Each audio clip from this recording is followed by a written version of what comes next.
E para apresentar o nosso expositor desta noite, nós convidamos o coordenador do Conselho Espírita Regional, 24ª Região, Marcos Wagner.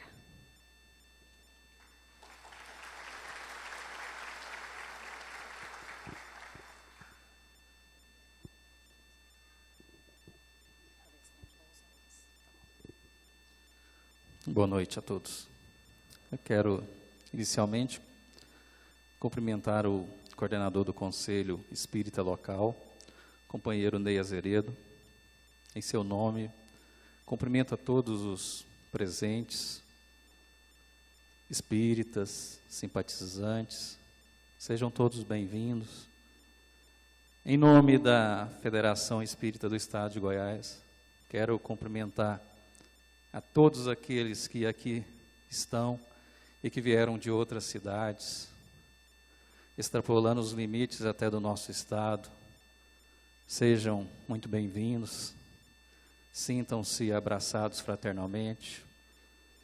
Quero também cumprimentar um casal extremamente amistoso que acompanha o nosso companheiro Haroldo, a companheira Gesiane e o companheiro Luiz Eugênio. Recebam o nosso carinho, sejam bem-vindos aqui esse que foi conseguir a vinda do Haroldo aqui para a nossa região, que para nós, dos conselhos espíritas, local e regional espírita, é um momento ímpar. Quero também cumprimentar todos os trabalhadores que ajudaram e que fizeram o possível para que isso aqui acontecesse. Muito obrigado a todos vocês. É essa cooperação, é a comunhão que faz com que a gente possa ter eventos como esse. E cumprimentar o nosso palestrante de hoje, Haroldo Dutra Dias, que somente pelo momento inicial, de muita simplicidade, de muita humildade, com certeza já seria um exemplo e um ensinamento. Mas vamos apresentá-lo formalmente, através desse texto, que o descreve das suas atividades, e digo que de forma até bem resumida. Nosso companheiro Haroldo Dutra Dias, ele é natural de Belo Horizonte, onde exerce o cargo de juiz de direito do Tribunal de Justiça de Minas Gerais.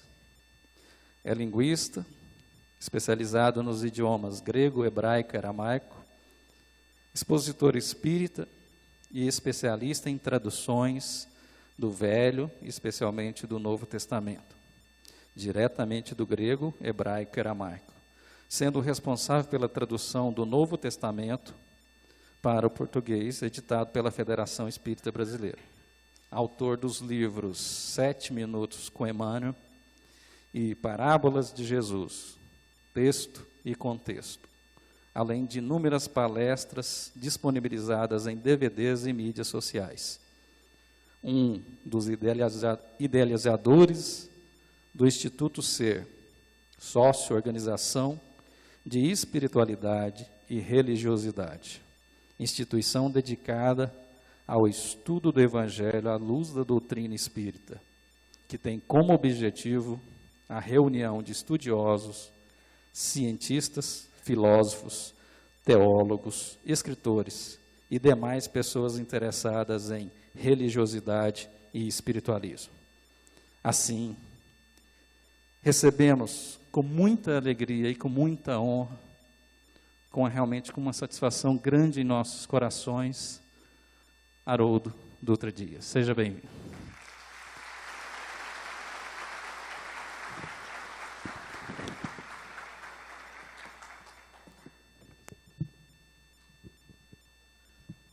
Caros amigos, boa noite para todos. Primeiramente, eu queria agradecer aos corações que viajaram, se deslocaram de muito distante, vieram aqui para essas reflexões da noite de hoje e também para recebermos as bênçãos da espiritualidade superior, porque como nos prometeu o Cristo, onde estiverem 2 ou mais reunidos em seu nome, Ele estaria sempre entre eles. E a presença do Mestre, sobretudo quando refletimos no seu evangelho de amor, de verdade, ela sempre se faz. Nós gostaríamos de agradecer também à Federação Espírita do Estado de Goiás, instituição pela qual eu tenho um profundo carinho e respeito, pelo convite, por ter organizado esse roteiro. Me sinto muito feliz de poder atender esse convite, e pela primeira vez nessa região do estado de Goiás, que é um estado que eu tenho um carinho muito grande, mas essa região é a primeira vez que eu venho. Então, agradecer aos espíritas e habitantes de Jataí e de todo o entorno das cidades vizinhas. Obrigado pelo carinho, pela recepção. Nós vamos refletir essa noite sobre um tema intrigante: as causas das aflições. Há um tempo atrás, nós escutávamos uma entrevista de um grande cientista, uma pessoa dotada de uma inteligência incomum, alguém até que se destacava na sua área de conhecimento pelas realizações e pelo talento intelectual de que ele era portador. Mas essa pessoa se dizia ateu e confessava ter rompido totalmente as suas relações com Deus e com a religiosidade, mas falava isso como uma pessoa séria. Não era alguém que debochava da religião, não era alguém que criticava a religião gratuitamente. Era alguém que de fato havia vivido uma experiência profundamente dolorosa, que deixara marcas e cicatrizes na sua alma, e que então, nas suas reflexões, utilizando aquilo que a sua inteligência podia dispor naquele momento, tomara a decisão de romper com tudo que dizia respeito à religiosidade e espiritualidade. E quando perguntado do porquê, por que ele rompeu com a religião, ele disse de maneira muito sincera: rompi porque a religião não explica a dor. E se há um Deus, se de fato existe um Deus, Ele não poderia permitir certas dores que ocorrem com algumas pessoas. A sua fala, então, era quase que um desabafo, era quase que um pranto de alguém magoado com a vida, de alguém que de fato sofrera um golpe muito profundo e muito duro da vida, e que se fez uma pergunta: se Deus verdadeiramente existisse, por que Ele permitiu que isso acontecesse comigo? Essa talvez seja a grande questão da humanidade, e não tem como fugir dela. Nós podemos talvez dar respostas provisórias, superficiais, mas chega um momento em que cada um de nós passa por uma situação de perda, de dor, de sofrimento, e então surge essa pergunta. Em muitos, até mesmo uma dúvida, em outros, até uma crise de fé, uma crise existencial. Por quê? Se a dor fosse uma safra de soja, parece que Deus distribuiu os grãos de modo desigual. O certo é que quando nós examinamos a vida, do berço ao túmulo, parece que alguns receberam uma cota maior de sofrimento. Ao passo que outros, uma dose mais generosa de felicidade e de sorte. Outro ponto que nos chama a atenção é que algumas pessoas, já recém-nascidas, enfrentam um caminho árduo e doloroso. Mal chegam ao mundo e já se deparam com um sofrimento extremo. São crianças recém-nascidas, que passam por cirurgias, que enfrentam um câncer, ou que vêm até mesmo a falecer por uma doença. Poderíamos pensar nos assassinatos, nas perdas afetivas, na desencarnação de um ente querido, num revés financeiro, nas situações mais diversas. Parece que chega um dia em que nós teremos que encarar face a face a dor. E parece que algumas criaturas, desde o dia que nasceram até o dia do túmulo, encaram a face da dor todos os dias. A pergunta é: por quê? Se Deus existe, Ele vê a dor? Ele acompanha? Se Ele acompanha, por que permite? Há um caso ainda mais intrigante por trás disso tudo. Parece que algumas criaturas, não obstante o seu mau caráter, não obstante praticarem o mal, não obstante a sua violência e a sua maldade, prosperam. Têm sorte, se dão muito bem. Ao passo que outras, embora sejam extremamente honestas, embora sejam criaturas totalmente morais, embora tenham um comportamento irrepreensível, enfrentam as circunstâncias mais dolorosas. Surge então a inevitável pergunta: se Deus existe, e se Ele é justo, porque Ele permite que os maus tenham sucesso e os bons sofram?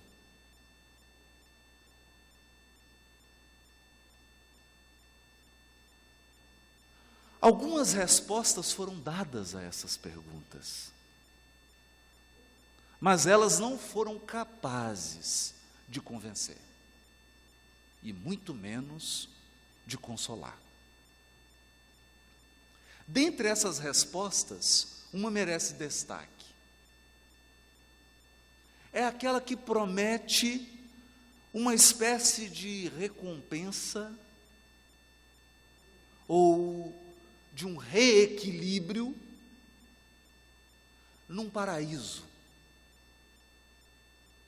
num destino após a morte. Então, muitas filosofias e muitas correntes religiosas prometem: não tem problema, você está sofrendo aqui agora, mas você vai para o paraíso. Tem algo bom te esperando. Mas essa resposta não convence totalmente, porque parece que o preço da passagem não é igual.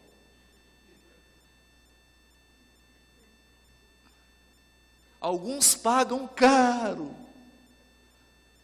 para entrar nesse trem que conduz ao paraíso. Sofrem desde o nascimento. E outros têm uma vida normal e vão para o paraíso. para o mesmo hotel.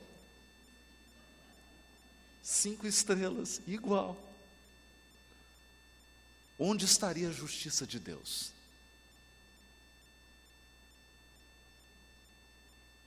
Em 1857, o governador espiritual do Terra delibera que enviaria ao mundo o Consolador prometido, cuja missão seria esclarecer a mente humana e consolar os corações que sofrem. Como? Dando explicações racionais, claras, diretas, objetivas, amplas, e proporcionando aos seres que enfrentam sofrimento em suas vidas uma sensação real e profunda de que eles não estão sozinhos. São acompanhados, são amparados por outros corações que muito os amam. E dentre os inúmeros trabalhos que foram entregues às mãos do codificador, um foi especial. Porque direcionado a responder essas graves questões. O Evangelho segundo o Espiritismo. No Evangelho segundo o Espiritismo, capítulo 5, bem-aventurados os aflitos, Kardec tocou nesse grande tema. O tema do sofrimento, o tema da dor, o tema da distribuição desigual do sofrimento entre os seres humanos, o tema da prosperidade dos maus e da provação dos justos. E escreveu, especialmente no item 4 e no item 6. 2 itens. No item 4, causas atuais das aflições. E no item 6, causas anteriores das aflições.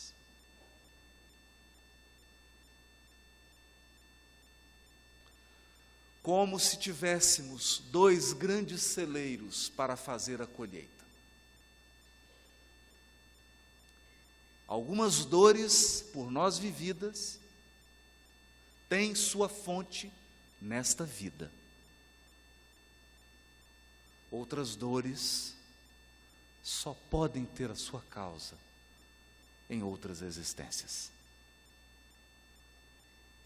Desse modo, o codificador, amparado pelo ensino dos Espíritos acerca das múltiplas vidas, trazia o tema da reencarnação, que é inevitável se quisermos entender a dor neste mundo.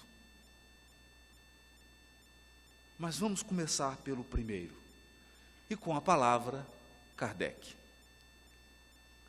De 2 espécies são as vicissitudes da vida, ou, se o preferirem, promanam de 2 fontes bem diferentes que importa distinguir.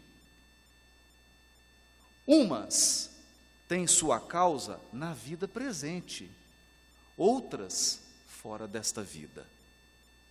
Remontando-se à origem dos males terrestres, reconhecer-se-á que muitos são consequências natural do caráter e do proceder dos que o suportam.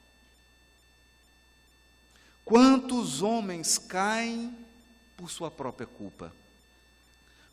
Quantos são vítimas de sua imprevidência, de seu orgulho e de sua ambição?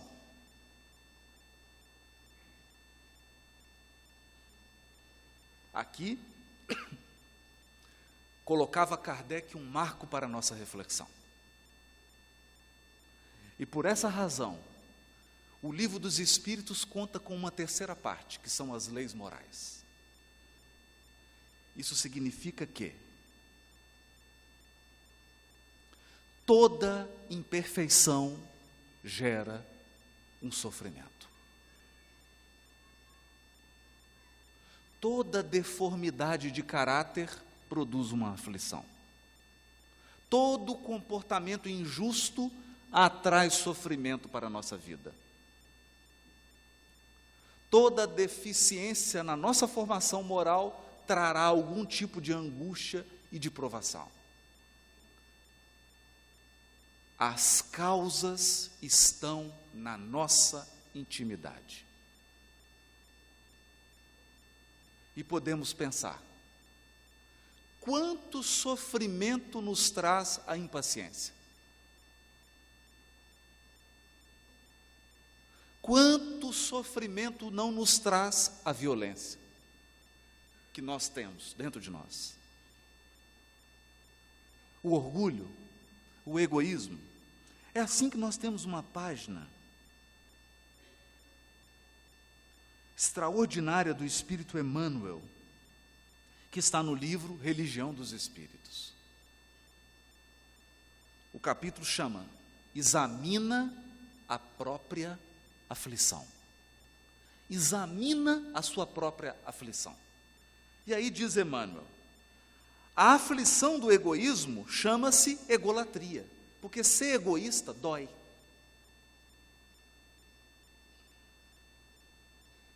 A pessoa pode pensar que não, mas sofre. Sofre por quê? Porque a felicidade está em compartilhar, não está em usufruir sozinho.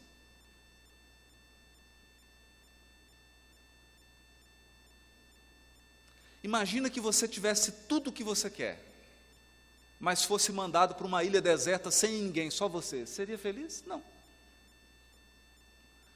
Você precisa pelo menos de alguém para contar. Contar a vantagem. Olha, eu recebi uma medalha. Mas se você receber a medalha e não tiver ninguém para contar, então o egoísta sofre. Porque ele vive uma vida exclusiva que gira em torno dele mesmo. E quanto mais egoísta ele se torna, mais as pessoas se afastam dele. É uma aflição. E muitas vezes ele se volta para Deus e fala assim, por que você me escolheu para sofrer tanto? E Deus pergunta com palavras inarticuladas, meu filho, mas por que você é tão egoísta? A aflição do vício chama-se delinquência. Olha, a criatura começa experimentando um pouquinho de droga.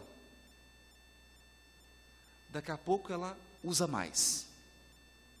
Daqui a pouco ela usa mais.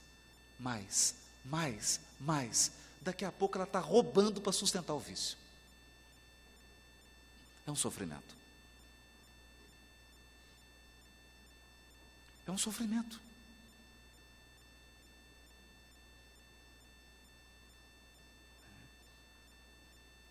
A aflição da agressividade chama-se cólera. E a cólera só faz mal para a pessoa. Prejudica o fígado, ataca o estômago, afeta o sistema nervoso e o pior de tudo, dá pé de galinha. Te deixa mais velho com mais ruga. A aflição do crime chama-se remorso. Porque ninguém foge da própria consciência. A aflição do fanatismo chama-se intolerância. A aflição da fuga chama-se covardia. A aflição da inveja chama-se despeito. O invejoso sofre tanto que, primeiro, ele não consegue mais reconhecer valor no que ele tem, e pior, ele não consegue ser feliz com aquilo que ele já conquistou. É um sofrimento. A aflição da leviandade chama-se insensatez. Da indisciplina chama-se desordem. Tem criaturas que são tão indisciplinadas que a vida delas é uma loucura, é uma total desordem, porque eles não conseguem nem sequer chegar no horário de um compromisso. Tudo é difícil. Ele está sempre atrasado, ele está sempre afoito, ele nunca acha as coisas, porque nunca põe no lugar. É um sofrimento. Quem sofre mais é a própria pessoa. Por isso Chico dizia, a disciplina não é uma grade, não é uma prisão. A disciplina é a chave da porta, porque você entra e sai quando quiser. A aflição da brutalidade chama-se violência. A aflição da preguiça chama-se rebeldia. Da vaidade chama-se loucura. A aflição do relaxamento chama-se evasiva. A aflição da indiferença chama-se desânimo. A criatura indiferente não se importa com nada, daqui a pouco ela é tomada por um tédio insuportável. Porque ela não consegue se importar com as coisas.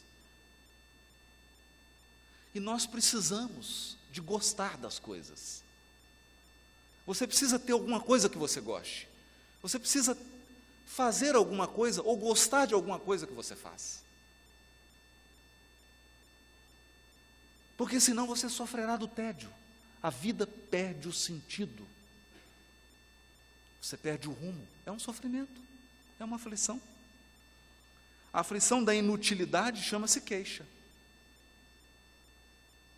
Aqui de Emmanuel é duro, porque ele está dizendo, quanto mais inútil uma criatura, mais ela reclama.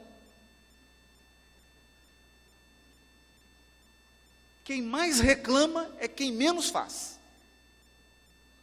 Porque quem mais faz não tem tempo de reclamar. A aflição do ciúme chama-se desespero. E aqui nós pensamos, quantas criaturas chegam até mesmo a suicidar pelo ciúme? É um sofrimento terrível. A aflição da impaciência chama-se intemperança. Porque quem é impaciente perde a medida. Perde a medida. Exagera em tudo. A aflição da sovinice chama-se miséria. Chama-se miséria. Sovinice é pão duro. Estou traduzindo aqui o Emmanuel. Porque quanto mais sovinice tem uma criatura, mais ela se impõe uma vida de restrição.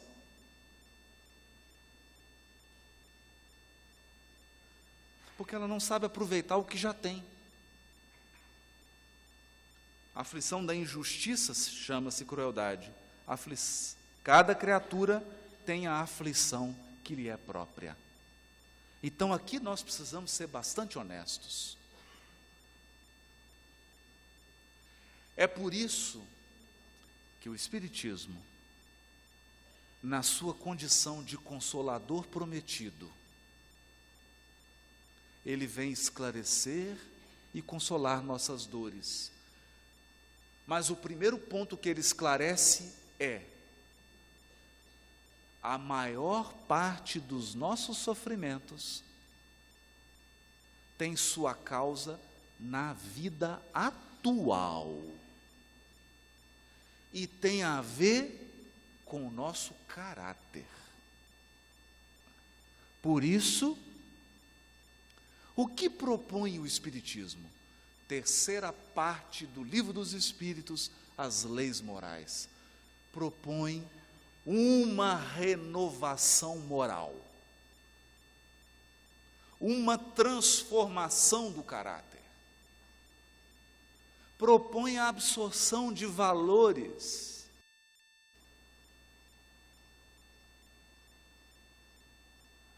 valores morais e espirituais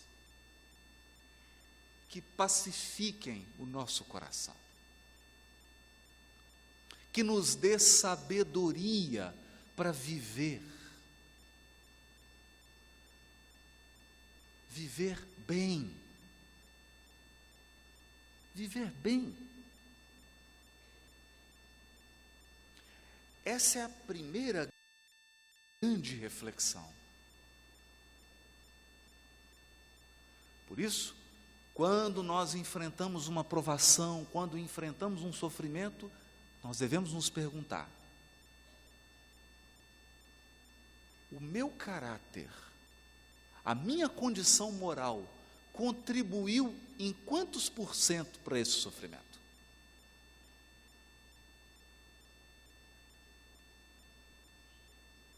Contribuiu em quê? Em quê? Por isso Kardec chegou a escrever no livro que fez aniversário esse ano, o livro O Céu e o Inferno. Tem um item chamado Código Penal da Vida Futura. E é um artigo interessante de Kardec, porque ele numera e ele explica assim: para cada imperfeição moral que nós temos, há um sofrimento. Cada imperfeição que nós trazemos gera um sofrimento. Então vamos começar por alguns exemplos simples. A pessoa que é desatenta e indisciplinada é uma imperfeição. É uma imperfeição. Então ele tem que chegar no trabalho 7 horas, ele acorda 5 para 7.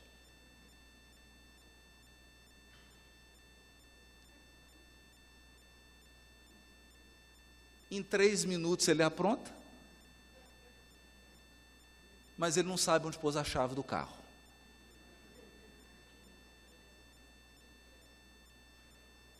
E quando ele sai faltando meio minuto para chegar, porque ele esqueceu que são 20 quilômetros, ele reclama que esse mundo não dá para viver, porque tem trânsito. É um sofrimento. E a criatura já começa o dia amarga. Então ela já chega mal. Quando ela chega no trabalho, bom dia. Não, bom, só se for o seu, porque o meu... Mas, se ela aplica os ensinos morais do Espiritismo no seu coração, não no coração da esposa, nem no coração do marido, muito menos no coração da sogra, no seu próprio coração. Se ela aplica no seu próprio coração, o que ela faz? Escolhe um lugar só para colocar a chave do carro. Então ela anota, põe um bilhetinho assim, chave do carro, e só coloca ali, porque aí não vai perder. E acorda antes, com um tempo de sobra, para acordar, tomar um café, em paz, fazer a sua prece, pegar a chave que vai estar sempre no mesmo lugar, e chegar tranquilo. Então, nós estamos dando um exemplo simples. Simples. Mas que pode ser aplicada a toda a vida.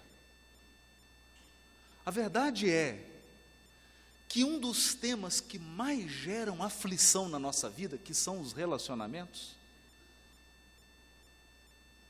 a maioria deles, a maior parte das aflições, são consequência das nossas imperfeições morais.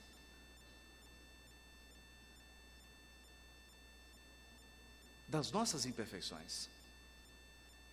Por isso há algo que me chama bastante atenção nos jesuítas, os padres jesuítas. Eles têm um hábito que é muito curioso. Chega no final do ano, eles dividem, naquela comunidade em que eles trabalham, grupos de 5, 10 pessoas. E aí aplicam um amigo oculto.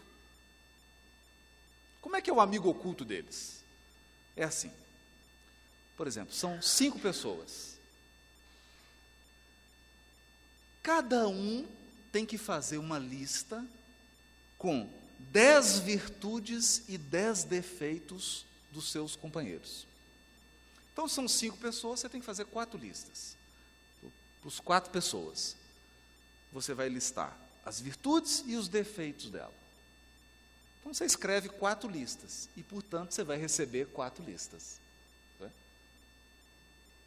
Quando você recebe as suas listas, são as pessoas que convivem por você. Não está identificado, não pode identificar. Aí você fala, não, eu não tenho esse defeito. Está tendo algum equívoco. Embora esse defeito apareça nas 4 listas, não é possível que eu tenha esse defeito. Embora ele seja o primeiro das 4 listas. Nós não enxergamos. Não enxergamos. Mas é comum também não enxergarmos as qualidades. Mas eu não sabia que eu tinha essa qualidade. Tem uma técnica interessante, mas cuidado para aplicá-la em casa. Isso pode gerar alguns problemas de relacionamento. É uma boa técnica, porque nós vamos percebendo aqueles elementos da nossa personalidade que geram muito sofrimento. Bom, eu vou dar um último exemplo para nós passarmos para outra parte. As causas anteriores das aflições. Mas antes gostaríamos de falar ainda um último caso das causas atuais das aflições. Hoje, toda vez que nós ligamos a televisão no jornal, alguém foi preso.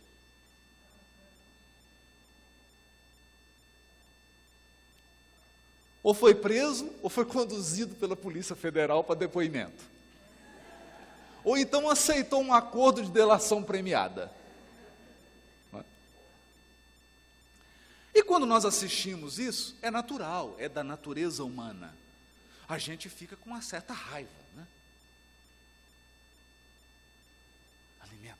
Mas é um absurdo. Gente fulano se aproveitando, não percebendo a aflição que essas criaturas criaram para as suas vidas, nessa vida. Mas um caso me chamou especialmente a atenção. Evidentemente, eu não vou citar o nome. Assisti uma reportagem. Isso já tem um tempo. E um desses sujeitos, então, que estava envolvido nesses escândalos, e é curioso, porque a pessoa vive aqui no Brasil, se escondendo, mas tem 20 milhões na Suíça. Ela não vai lá. Ela não vai viajar. Mas ela tem 20 milhões. É mais ou menos assim, eu digo, meu amigo, você tem 20 milhões, você não pode usar. Você vai viver até morrer sem usar, mas você tem o dinheiro, viu? Está lá. Mas o que chamou a atenção não era o dinheiro que ele tinha na Suíça. Ele começou a contar o seu envolvimento. Então disse que começou assim. Primeiro eram os encontros. Iam jantar em restaurantes muito sofisticados. E lá se combinavam propinas, etc, etc, etc. E saía do jantar e iam para casas de prostituição.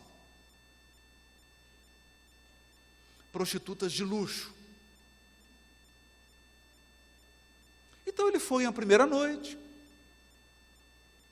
foi a segunda, a terceira, a quarta, a quinta, a sexta, 25ª, 130, 140 vezes,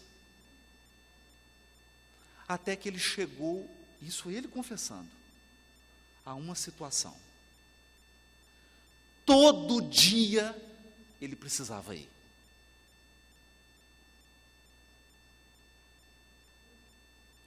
Imaginem, mas ele não contava isso como uma vantagem. Até porque, nessa altura ele já tinha perdido tudo, estava respondendo o processo, vai ser condenado, etc. Contava como um sofrimento. Eu fiquei viciado, não conseguia deixar de ir. Então eu tinha que cada vez mais conseguir propina para pagar o valor altíssimo das boates de luxo. Todos os dias. Mas a situação se agravou. Porque é assim, o mal, ele é exponencial. Primeiro ele começa inocente, daqui a pouco você está completamente preso na teia. Chegou um momento que ele não só tinha que ir todo dia, como ele chegava às 7 horas da noite e saía às 6 horas da manhã. Chegava às 10 horas da noite e saía às 5 da manhã, todos os dias. É um vício. Um vício.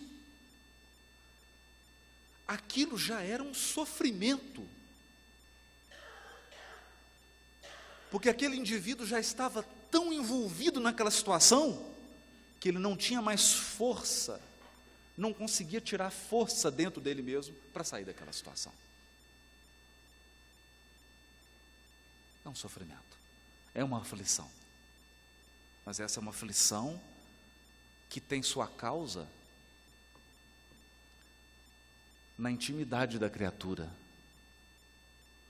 nas suas deficiências morais.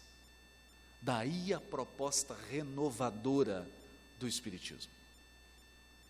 E por isso Emmanuel tem uma frase dura, mas pedagógica. Ele diz assim: mais vale chorar sob os grilhões, sobre as algemas da resistência, do que sorrir sob os narcóticos da queda. Porque quem está em queda sorrindo. Ninguém que está se complicando moralmente está triste. Vai ficar depois. Mas enquanto está caindo, está sorrindo. Porque está sobre o efeito de uma droga moral.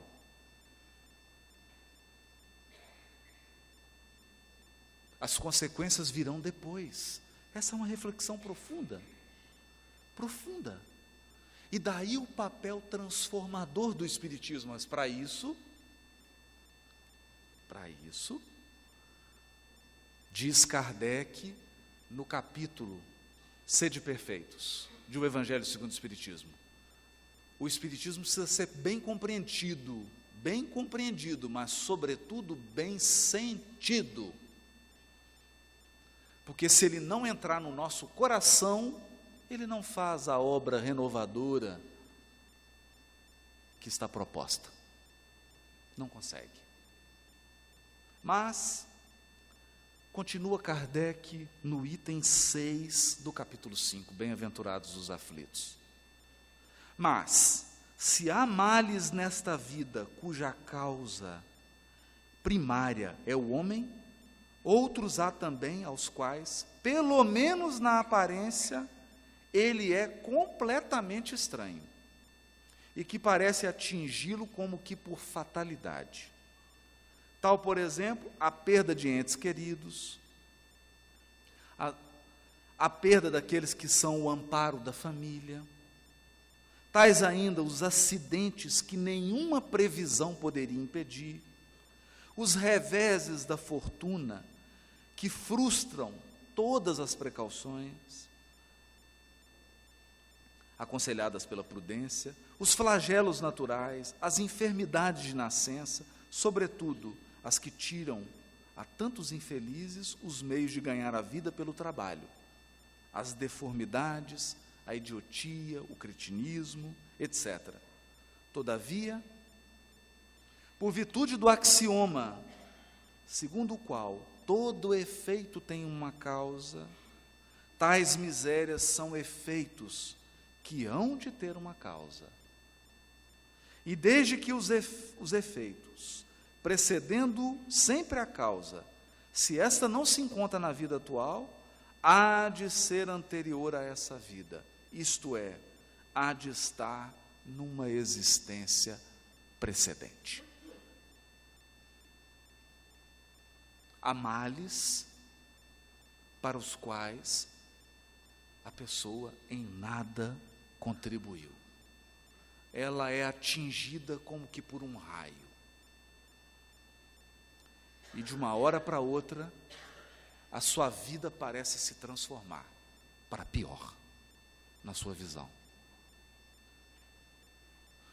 E ela enfrenta de um momento para o outro um sofrimento incrível. Isso pode ser uma doença nela ou em um ente querido, o abandono de um ser amado, um revés financeiro, etc, etc. Por mais que ela tenha agido com toda prudência, com toda seriedade, com toda honestidade, aquilo não foi suficiente para poupá-la daquele sofrimento que parece chegar gratuitamente. É aí então que o Espiritismo apresenta a sua mais alta dose de consolação ao espírito humano, dizendo: nós não somos o resultado de uma só vida. Uma só vida é insuficiente para explicar a vida. É pouco tempo para você gostar tanto de uma pessoa quando você encontra com ela pela primeira vez. É pouco tempo para você gostar tão pouco de alguém quando encontra com ela pela primeira vez. É pouco tempo, uma vida, para você ter um dom ou uma habilidade que às vezes são necessárias várias vidas para conquistar. Uma vida é pouco. Vem então o Espiritismo e nos explica as nossas múltiplas existências, todas elas solidárias. Então, a nossa vida é como uma novela. Cada existência é um capítulo. Ou, se preferirem, um seriado. Cada existência é um episódio.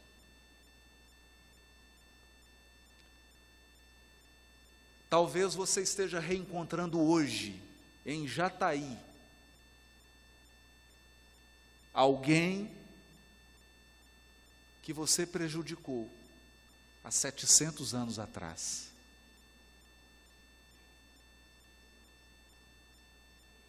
Talvez você esteja reencontrando hoje, na fila do banco, alguém com o qual você construiu uma história belíssima há 1500 anos atrás.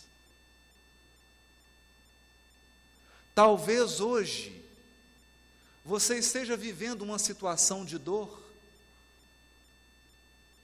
para a qual você foi preparado há 2000 anos e só agora você tem condição de suportar. As existências são solidárias, elas se unem, e nós não podemos cometer o equívoco de avaliar uma criatura pelo corpo. Você olha uma criancinha de 2 aninhos de idade, fala, mas ela só tem 2 aninhos, é porque você está olhando apenas para o corpo. Há ali um espírito imortal, herdeiro de centenas e centenas de existências, cheios de experiências boas e ruins,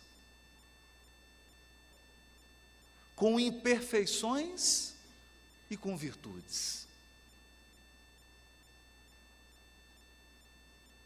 com habilidades e com inabilidades, e que nasceu com um propósito. Com um propósito.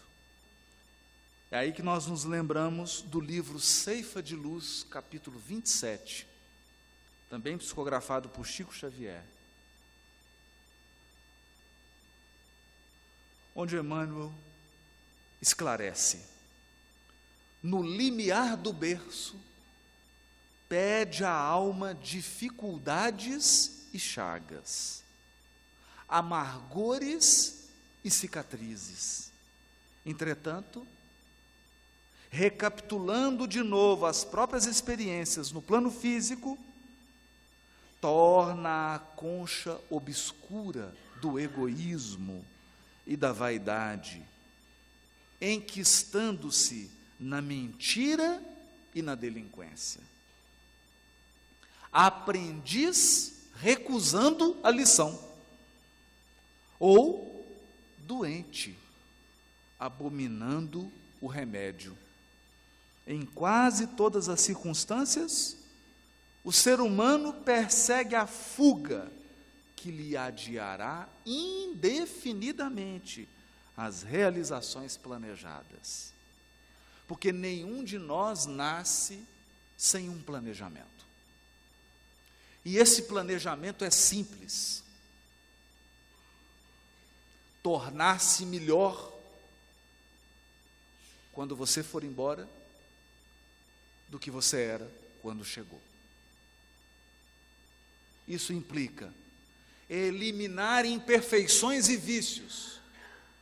E muitas vezes, para eliminar essas imperfeições e vícios, ou débitos, você terá que passar por aflições.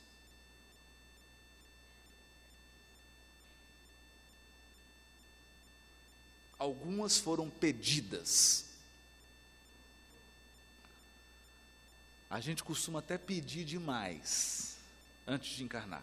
Não, eu quero passar por isso, quero passar por aquilo. Eles falam: vão com calma, vai devagar. E quando chega aqui, você faz a prece, fala: só eu queria rever, não dá para diminuir aí 20%. Renegociação da dívida, não é? Valoriza a aflição de hoje, aprendendo com ela a crescer para o bem, que nos burila para a união com Deus.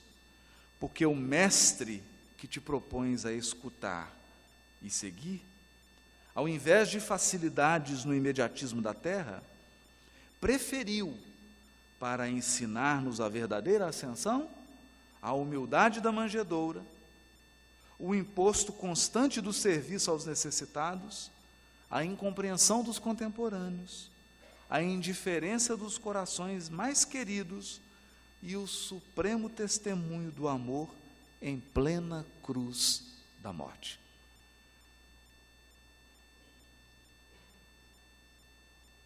A verdade é que nós podemos dizer que para enfrentar as aflições que têm suas causas em vidas anteriores, nós precisamos permitir que o Espiritismo entre no nosso coração. Porque se ele entrou só na sua cabeça, você não fica de pé. Não fica de pé. No momento do sofrimento extremo, não adiantam palavras. Não adianta explicações. Você não pode chegar num velório para uma mãe que está enterrando um filho de 2 anos e dizer para ela: olha, deve ser algum débito dele. Ou fazer uma palestra de meia hora no velório. Isso não alimenta a alma. É por isso que Emmanuel nos diz: a inteligência sozinha, é como uma placa no deserto indicando a direção. O peregrino sedento e desorientado lê a placa e se orienta, mas morre de sede no caminho. O sentimento, a bondade e o amor, sozinho, é como um poço de água no deserto. O peregrino sedento e desorientado vem e mata a sua sede, mas se perde porque está desorientado. Então é preciso conjugar a placa e o poço de água, esclarecer e consolar. Nos momentos em que nós encontramos as aflições cujas causas estão em nossas vidas anteriores, nós precisamos de consolo. Precisamos de alimento para o coração. Você precisa de força, de coragem. E isso, só quem ama é capaz de proporcionar. Em alguns casos, somente a prece. E aqui é a experiência verdadeira da religiosidade. É por isso que muitos abandonam a religiosidade quando são defrontados pela dor. Porque a dor é o supremo teste da fé. Há um caso belíssimo que Francisco de Assis caminhava no inverno rigoroso na Itália. Ele ia da sua instituição para um outro convento fazer uma visita. E foi acompanhado de um frade, amigo dele. E eles caminharam naquele deserto, já estavam quase congelando, bateram naquela porta enorme, abriu assim uma janelinha, e falou assim: quem é? Ele falou: é Francisco de Assis, nós queremos entrar. Francisco de Assis o quê? Fechou a janelinha.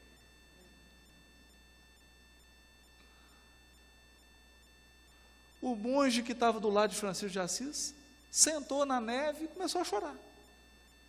Agora nós vamos morrer. E Francisco de Assis começou a pular, ia cantar, ia brincar com a neve. Ele falou assim, ficou doido.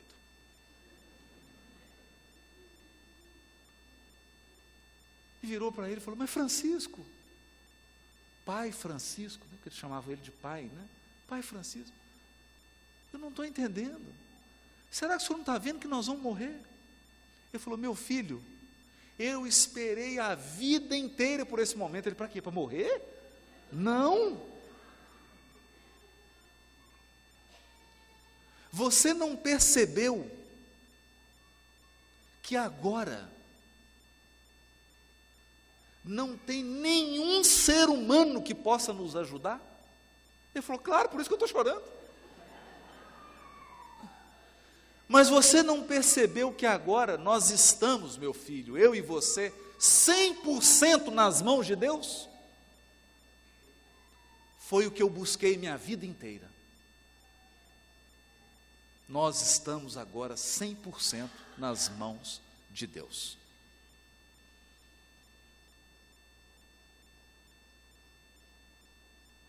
É claro, ele não morreu congelado. A porta se abriu, outra pessoa chegou. E eles se identificaram e entraram. Mas a questão é: quando uma aflição vem do passado e nos alcança nessa vida, só tem um remédio: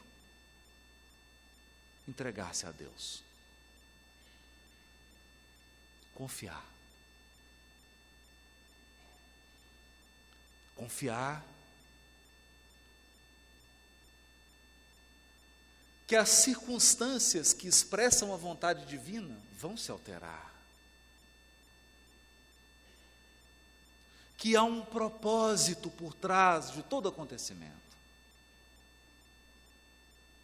Que os sofrimentos são como a tempestade, eles não duram para sempre. algo vai acontecer que não é possível prever, que não é possível descobrir naquele momento. Então é preciso confiar, porque fé não é acreditar. Não é acreditar. Porque se fé fosse acreditar, você não brigava com Deus quando você está sofrendo. Não é? Quem já não brigou com Deus? Você entra, fecha a porta e fala assim: quero ter uma conversa com você. Séria. Eu não sei como é que está a administração aí em cima, porque aqui está um caos. Eu não sei como é que está aí em cima, mas eu estou achando que estão mandando promissória aí para mim, mas é para um nome igual ao meu. É outro Haroldo. Pegaram tudo quanto é coisa de Haroldo aí, estão achando que só tem um Haroldo no mundo. E mandaram tudo. Então eu queria fazer uma reclamação formal. E a gente briga. Então fé não é acreditar. Você briga com Deus, fica com raiva, fica revoltado. Fé é confiar.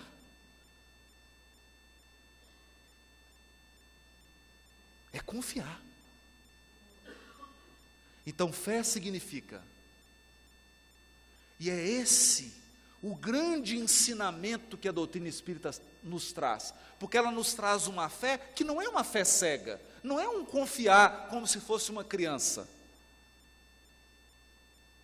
é uma fé raciocinada. Você confia porque tem pelo menos uma base.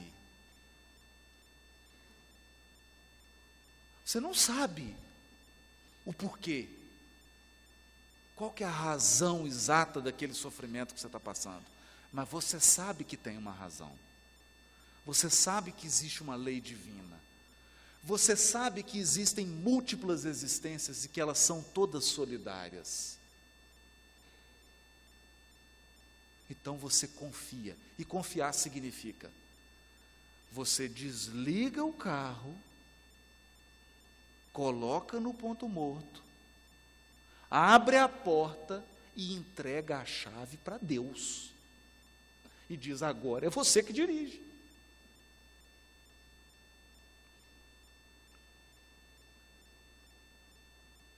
Está nas suas mãos. Eu confio. Essa é a fé que remove montanhas. Essa é a verdadeira experiência de religiosidade. Isso é religião de verdade. O resto é treino.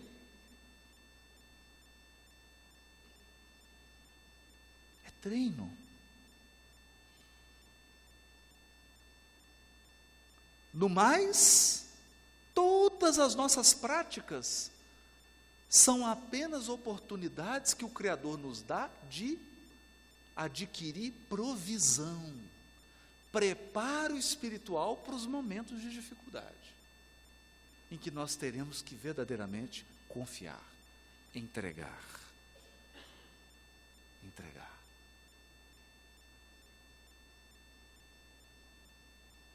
E assim, por circunstâncias que nem sempre nós somos capazes de entender ou de explicar, a vida se renova. É por isso que nos disse Jesus no capítulo 11, versículo 28 a 30 do Evangelho de Mateus: vinde a mim todos os cansados e sobrecarregados, e eu vos darei descanso. Olha, tomai sobre vós o meu jugo, e aprendei de mim, porque sou brando e humilde de coração, e encontrareis descanso para vossas almas, pois o meu jugo é suave e o meu fardo é leve.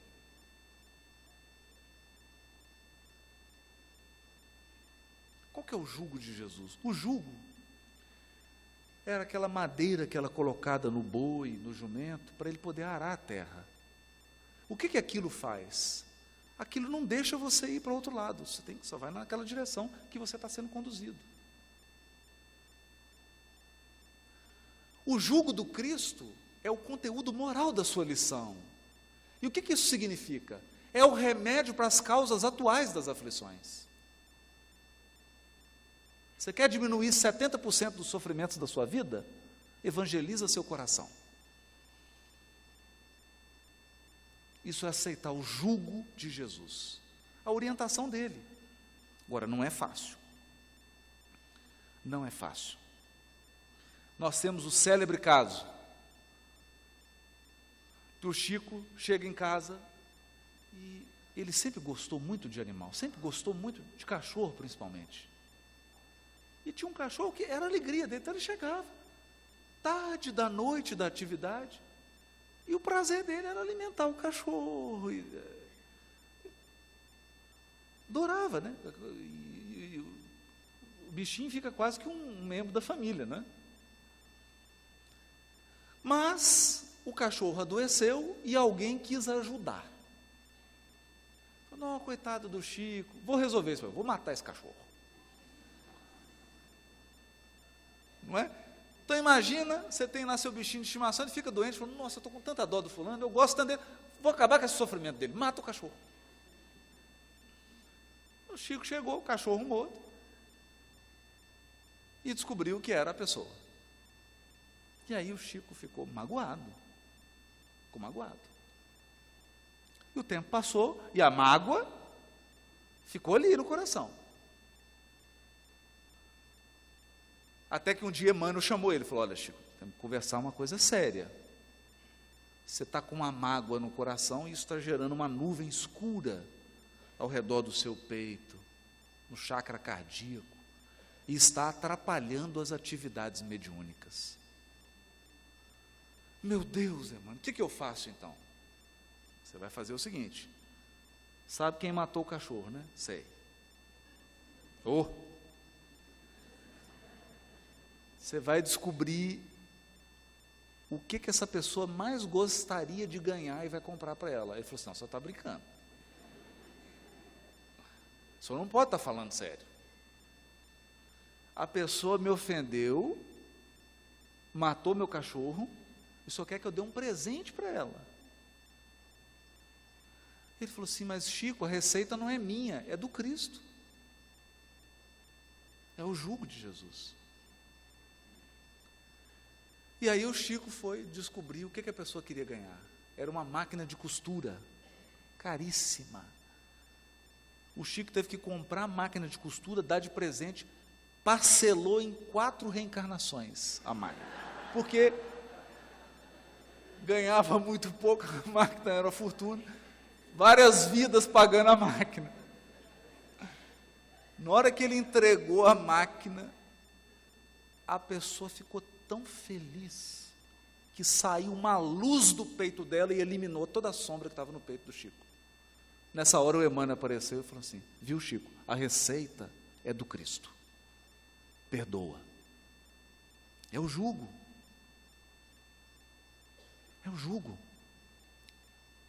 porque você pode desenvolver um câncer por causa da mágoa.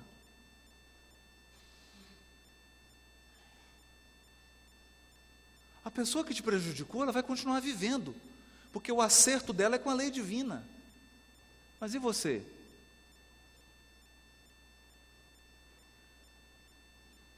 É o jugo. Então, meu jugo é suave. E o jugo do Cristo é suave. Por que é suave? Porque o duro é odiar. Perdoar é muito difícil, odiar é mais difícil ainda.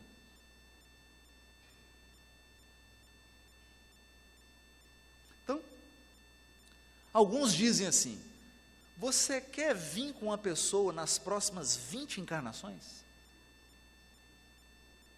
Você quer que uma pessoa não saia do seu lado, que ela fique todo dia, 24 horas por dia do seu lado? Odeia. Porque se você amar, não vai adiantar. O amor liberta, o ódio algema. O ódio algema. Então ele é mais pesado. O perdão é mais suave. A humildade é mais suave do que o orgulho. A disciplina é mais suave do que a indisciplina. A questão é que o ódio é doce quando você põe na boca e amargo para o resto da vida. O perdão, ele é amargo quando você põe na boca, mas depois ele fica doce como mel.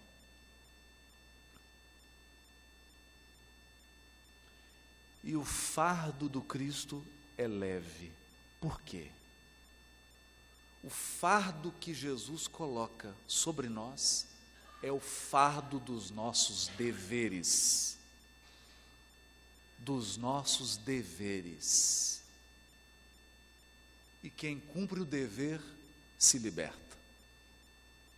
Quem aceita as aflições está iluminando os caminhos futuros.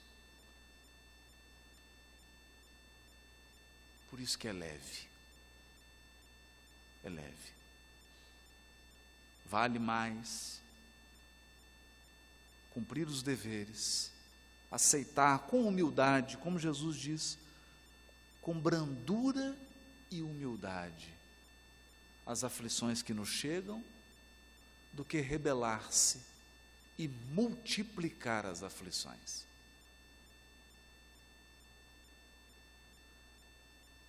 Essas são as lições do Espiritismo, que esclarecem e consolam o nosso coração. Mas uma coisa é certa: em nenhuma das aflições que nós passamos na vida, se nós tivermos a humildade e a brandura suficiente, nós sentiremos a presença dos seres espirituais que nos amam profundamente ao nosso lado. Nos momentos mais difíceis da vida, nós sentimos a presença mais intensa desses corações. Mas é preciso brandura e serenidade para perceber a presença deles. Nenhum de nós está enfrentando as suas aflições sem o amparo.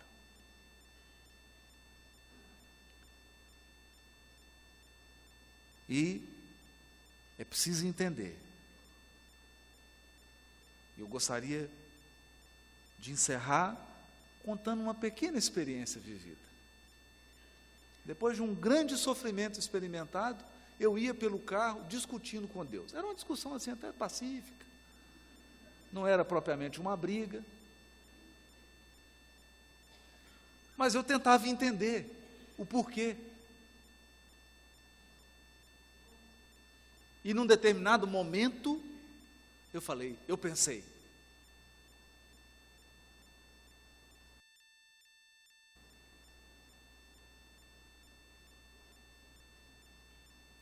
mas eu estava seguindo, ia fazer um estudo, e eu estava seguindo por um caminho que até o carro já sabe de cor. Quer dizer, de olho fechado eu vou. Não é que eu errei. Tinha que virar para a esquerda, eu prossegui.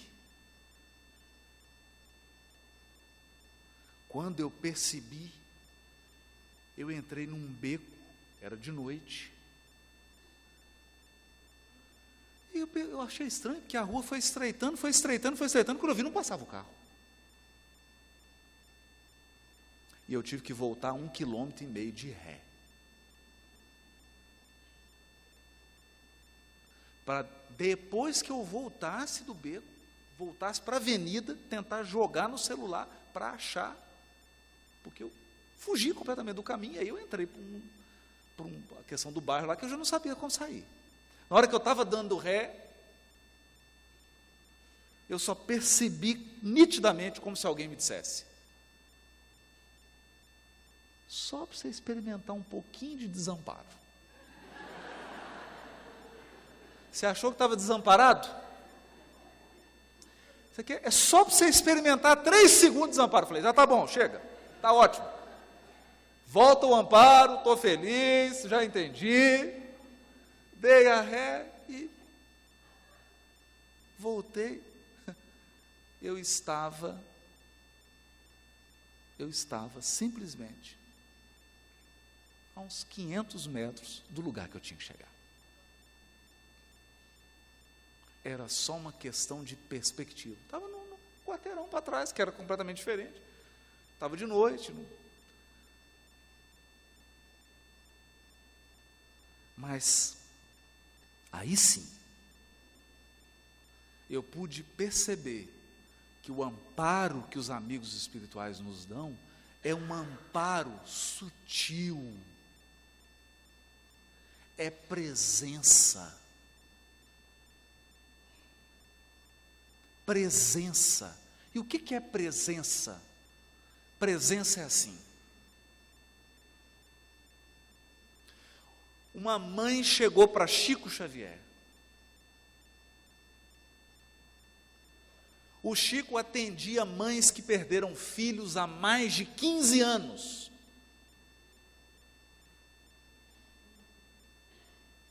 Naquela noite ele já deveria ter atendido mais de 200 mães. Todas perderam filho. Essa mãe chegou diante do Chico e disse: eu perdi meu filho. Começou a chorar. O Chico abraçou ela e começou a chorar.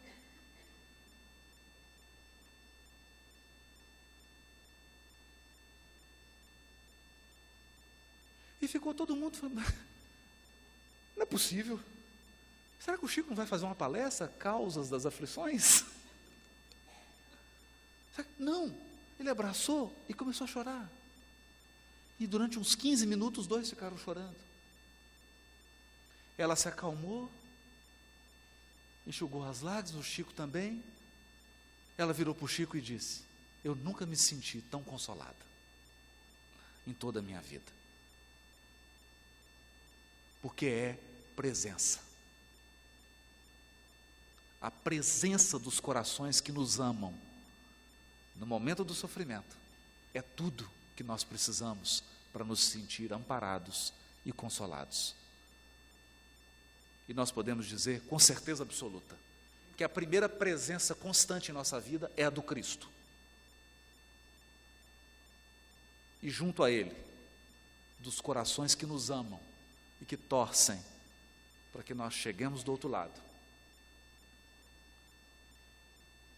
com o cumprimento dos nossos deveres, com o coração brando e sereno, por termos aceitado a condução do Criador nas nossas vidas. Muito obrigado e boa noite para todos.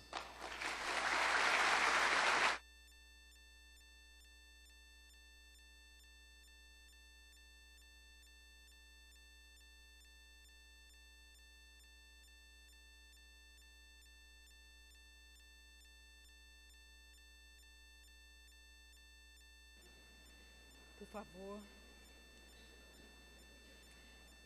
Pedimos que vocês permaneçam no nosso ambiente até a prece de encerramento.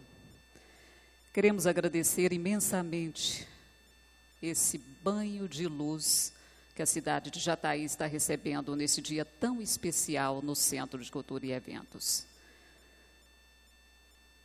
Eu estava perguntando ali atrás uma resposta à espiritualidade. O que Minas Gerais tem de diferente? Tamanha a minha pequenez, a resposta foi assim: minha filha, comece estudando as suas origens. Vá na Bereshit. Vá no Velho Testamento. A partir dali eu já perguntei para eles: já vou ter a resposta? Não.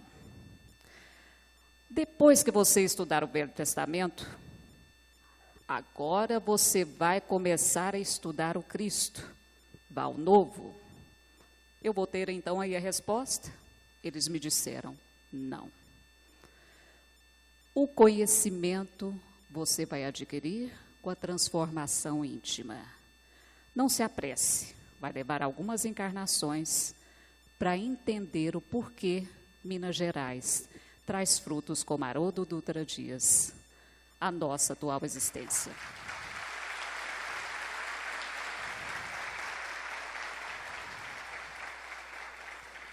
Muito obrigada a todos vocês que estão presentes, ao Haroldo, por esse banho de conhecimento pela primeira vez na cidade de Jataí.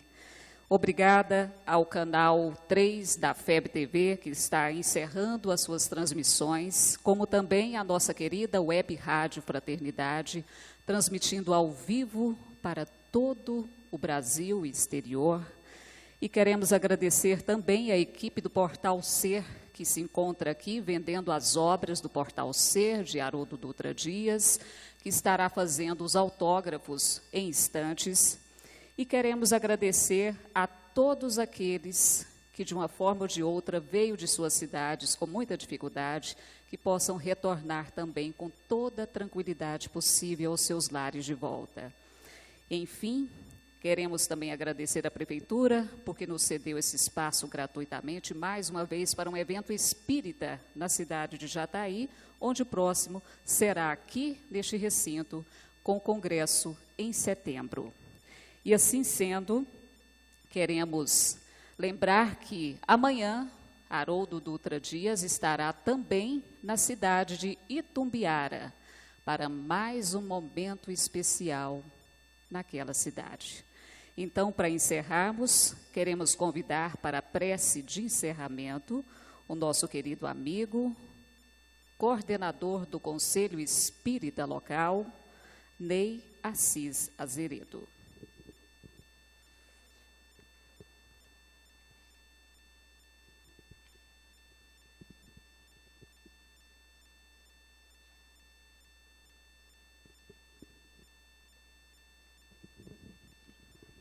Então, nós queremos agradecer a presença de todos nesta homenagem, na palestra do nosso companheiro, confrade Haroldo.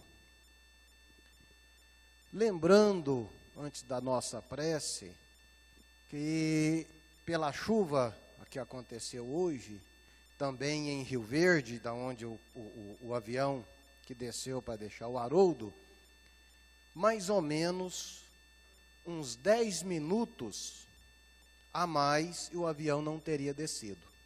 Então, como nosso irmão, sempre lembrando aqui a presença de Deus, da espiritualidade superior, do divino amigo e mestre Jesus, nós agradecemos ao nosso irmão, companheiro, a sua presença, o seu esforço, deixando Minas Gerais, deixando Belo Horizonte, vindo até a nossa cidade para esse, como disse Rosiquela, esse banho de luz.